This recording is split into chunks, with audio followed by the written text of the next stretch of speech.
প্রথমে এই মুরগিটিকে মন দিয়ে দেখুন। এবারে এই বাচ্চাটিকে মন দিয়ে দেখুন। এইবার এই প্রজাপতিটিকে মন দিয়ে দেখুন। এবারে এই ব্যাঙটিকে মন দিয়ে দেখুন। এবারে বলুন আপনি এখানে কোন মুরগিটি দেখেছিলেন?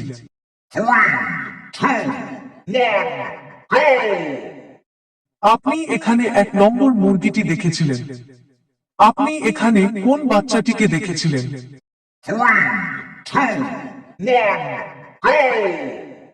আপনি 4 নম্বর বাচ্চাটিকে দেখেছিলেন। আপনি এখানে কোন প্রজাপতিটি দেখেছিলেন?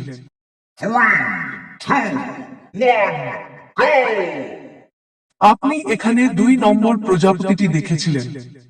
আপনি এখানে কোন ব্যাঙটি দেখেছিলেন? আপনি এখানে 3 নম্বর ব্যাঙটি দেখেছিলেন।